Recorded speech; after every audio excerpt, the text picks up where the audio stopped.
Hey everyone, welcome back to our channel, and in this video we will discuss chapter number 1, biology, sexual reproduction in flowering plants. And especially in this video we will discuss seed. Here it is. So seed.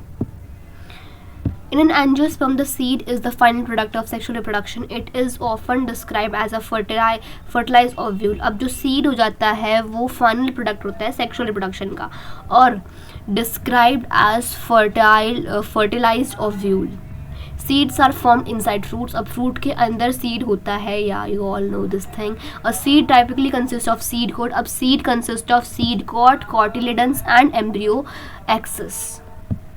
ठीक है, और जो cotyledons है of the embryo are simple structures, generally thick होते हैं, swollen होते हैं, क्योंकि उसमें फूड रिजर्व जो है वो जो कि स्टोर होता है. अब मैच्योर सीड जो होते हैं वो नॉन एल्ब्यूमिनस भी होते हैं और एक्स एल्ब्यूमिनस भी होते हैं. अब नॉन एल्ब्यूमिनस सीड्स जो होते हैं उसमें कोई रेसिडुअल एंडोस्पर्म नहीं होता, वो कि कम्प्लीटली कंज्यूम्ड होता है एम्ब्रियो डेवलपमेंट के दौरान. जब एम्ब्रियो डेवलपमेंट होता है तो वहाँ पे जो रेसिडुअल एंडोस्पर्म बचता ही नहीं है नॉन एल्ब्यूमिनस में, जैसे कि ग्राउंड नट, पी, इन सब में हो गया. अब बात करें एल्ब्यूमिनस में, इसमें जो एम्ब्रियोनल एक्सिस में इसमें जो एंडोस्पर्म है वो बच जाता है, जो कि कम्प्लीटली कंज्यूम नहीं हो पाता. ठीक है, जिसमें जैसे कि वीट, मेज, बार्ले, कैस्टोर, ये सब. ओकेजनली इन सम सीड्स, जैसे कि बात करें ब्लैक पेपर की, बीट की, उनमें रेमिनेंट ऑफ न्यूक्लियस जो जाता है वो परसिस्टेंट हो जाता है. जो remnant of nucleus are also persistent, और इस रेसिडुअल को जो परसिस्टेंट न्यूक्लियस है इसे हम बोलते हैं perisperm. So what do mean by perisperm? इसमें persistent nucleus, this residual persistent nucleus is perisperm. जो परसिस्टेंट न्यूक्लियस बच जाता है उसे हम बोलते हैं perisperm. Integuments of ovules harden as tough protective seed coats. The micropyle remains a small pore in the seed coat. This facilitates entry of oxygen and water into the seed during germination. अब जो small pore, जैसे जो हम कहते हैं germ pore, जो कि होता है इन सीड कोट, जो कि ये फैसिलेट करता है कि उस सीड के अंदर ऑक्सीजन जाए, पानी जाए ड्यूरिंग सीड जर्मिनेशन. अब जब सीड मैच्योर हो जाता है, जो वाटर कंटेंट हो जाता है वो रिड्यूस हो जाता है, और जो सीड हो जाता है वो रिलेटिवली ड्राई हो जाता है. 10 to 15% मॉइस्चर प्रेजेंट होता है बाय मास. अब जो जर्नल मेटाबॉलिक एक्टिविटी है एम्ब्रियो की, जो कि स्लो डाउन हो जाती है, और जो एम्ब्रियो है वो एंटर करता है अ स्टेट ऑफ इनएक्टिविटी. अब जब एम्ब्रियो है वो एंटर करता है स्टेट ऑफ इनएक्टिविटी, उसे हम कहते हैं डॉर्मेंसी. ठीक है, जो वो इनएक्टिव जाता है, और जो फेवरेबल कंडीशन हो जाती है वो अवेलेबल हो जाती है, जैसे कि एडिक्वेंट मॉइस्चर, ऑक्सीजन और सुटेबल टेम्परेचर, ये सब वो जर्मिनेट करते हैं. एज ओव्यूल मैच्योर जाता है सीड में, जो एम्ब्रियो डेवलप हो जाता है फ्रूट में. ओव्यूल सीड में, ओव्यूल सीड में और ओवरी फ्रूट में. जो ट्रांसफॉर्मेशन होती है ओव्यूल की सीड में, ओवरी की फ्रूट में, वो प्रोसीड एक साथ चलती रहती है. अब जो वॉल है ओवरी की वो डेवलप हो जाती है वॉल ऑफ फ्रूट में, जिसे हम कहते हैं पेरिकार्प. अब जो ओवरी की वॉल है वो डेवलप हो जाती है फ्रूट वॉल में, जिसे हम बोलते हैं पेरिकार्प. देखो दो वर्ड है, पेरिस्पर्म, पेरिकार्प. पेरिकार्प मतलब फ्रूट वॉल, और पेरिस्पर्म परसिस्टेंट न्यूक्लियस. अब फ्रूट में भी fleshy like guava, mango, orange, इन सब में ये फ्लैशी होते हैं, या फिर इट में भी ड्राई, जैसे कि ग्राउंड नट, मस्टर्ड, ये सब. Many fruits have evolved mechanism for disposal of seeds. Recall the classification of fruits and the disposal mechanism that you have studied in early classes. They have any relationship between the number of ovules in any ovary and number of seeds present in the fruit. In most plants, by the time the fruit develops from the ovary, other floral parts degenerate and fall off.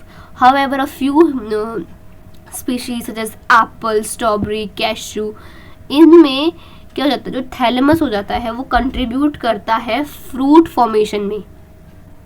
Thalamus जब contribute करता है fruit formation के लिए, उसे हम बोलते हैं false fruit. जैसे कि एप्पल, स्ट्रॉबेरी, कैशू, ये सब। अब मोस्ट ऑफ द जो फ्रूट्स होते हैं वो डेवलप होते हैं फ्रॉम ओवरी, सिर्फ ओवरी से ही डेवलप हो सकते हैं, वो है ट्रू फ्रूट्स। ठीक है, although in most of the species fruits are result of fertilisation, there are in the species in which fruit develop without fertilisation. अब जो फ्रूट डेवलप हो जाते हैं विदाउट फर्टिलाइजेशन उनको हम बोलते हैं पार्थिनोकार्पस फ्रूट्स, जो जिसमें फर्टिलाइजेशन नहीं होती, जैसे कि बनाना जो है वो पार्थिनोकार्पस फ्रूट होता है। Parthenocarpy can be induced though through the application of growth hormone and such fruits are seedless. और ये जो पार्थिनोकार्पिक फ्रूट्स आते हैं वो सीडलेस होते हैं, इनमें सीड नहीं होता। जैसे कि आप बात करें बनाना की, इसमें सीड नहीं होता, राइट? आप सबने खाया होगा बनाना, राइट? अब seed offer several advantages to endosperm. अब एक सेकेंड डायग्राम देख लेते हैं, नाम तो पढ़ लेना।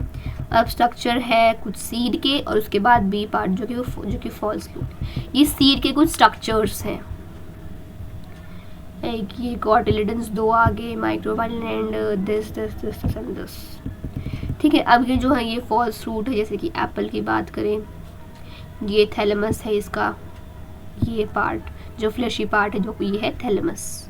ठीक है, और बात करें हम अब स्ट्रॉबेरी की, जो स्ट्रॉबेरी में थैलेमस ये अंदर का स्ट्रक्चर होता है, ये वाला स्ट्रक्चर होता है। ठीक है,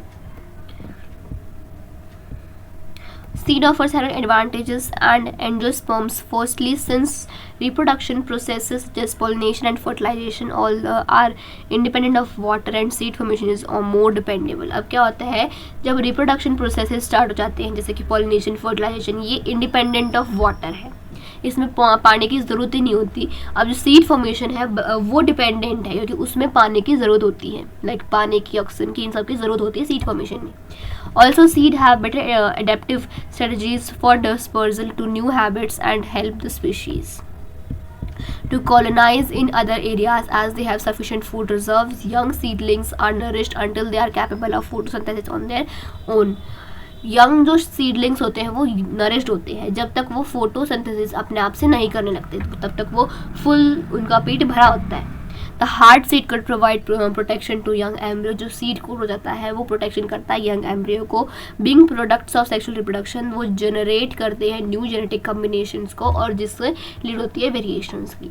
जो सीड्स है वो बेसिक नीड है हमारी एग्रीकल्चर की। डिहाइड्रेशन और डोरमेसी, अब डोरमेसी हमने क्या पढ़ा था, inactivity of embryo of mature seed and crucial for storage of seeds which can be used as food throughout the year and also raised crop in next season. अब डिहाइड्रेशन, पानी ना हो, इनएक्टिविटी ना हो, तो ये जो ऐसे जो सीड्स है मेच्योर सीड्स से काम आते हैं फॉर स्टोरेज पर्पस, कि न भाई नेक्स्ट ईयर इनकी खेती हम कर लेंगे, हम इनको स्टोर कर सकते हैं। Can you imagine agriculture is the absence of seeds और the presence of seeds which germinate straight away from after formation and cannot be stored.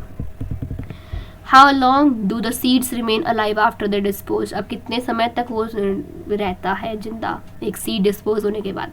This period varies greatly. अब ये बहुत पीरियड जो है वो वेरी ग्रेटली करता है। Few species, अब सीड की जो वेबिलिटी है वो विद इन मंथ्स ख़त्म हो जाती है, कुछ की सेवरल ईयर्स तक चलती है और कुछ की 100 ऑफ ईयर्स तक चलती है। अब ऐसा एक एग्जांपल बताते हैं हम। द ओल्डेस्ट इज दैट लुपाइन, हम कहते हैं Lupinus arcticus extracted from Arctic tundra. अब जो ओल्डेस्ट सीड है जो कि है लुपाइन, जिसको बोलते हैं हम बायोलॉजिकल भाषा में लुपिनस आर्टिकस, जो कि एक्सट्रैक्टेड कहाँ से हुआ है, आर्टिक टुंड्रा से। जो इसका जो सीड है वो 10,000 ईयर्स ऑफ डोमिनेंसी है। इसका जो सीड है 10,000 साल पहले वो इनएक्टिव हुआ था और अभी तक चल ही रहा है। अब जो रीसेंट रिकॉर्ड की बात करें वो है 2000 साल पहला की ओल्ड वेबिलिटी से, जो कि इज ऑफ डेट पाम, जिसे हम बोलते हैं फिनिक्स डैक्टिफिलेरिया, जो कि डिस्कवर्ड हुआ था in archaeological evacuation at King Herod palace near Dead Sea के पास में एक किंग हिरोड पैलेस है, उसके यहाँ पे ये मिला था। ठीक है, after completing a brief account of sexual reproduction of flowering plants, it would be worth attempting to compare the enormous reproductive capacity of some flowering plants by asking the following questions: how many eggs are present in embryo sacs, how many embryo sacs are present in ovule, how many ovules are present in ovary, how many ovaries are present in a tropical flower, how many flower are present on a tree, and so on. Can you think of some plants in which fruit contain very large number of seeds? Orchid flowers are such categories, and each fruit contains thousands of tiny seeds. Similar in the case of fruits, parasitic fruits such as parasitic fruits जो कि देखो यहाँ पे दिए हुए हैं, ओरो बेंची और स्टिरिगा. Have you seen a tiny seeds of ficus? How large the free trees of ficus develops, and that of tiny seeds? How many billions of seeds does each ficus tree produce? Can you imagine any of an example in which such tiny structures can produce and such biomass over years? So ये दो जो paragraph है ये totally questions के हैं. So आपको ये खुद आंसर करना है. एंड लास्टली हम ख़त्म करते हैं इस वीडियो को. Like our video, share it with your friends and subscribe our channel and stay tuned guys. Bye bye.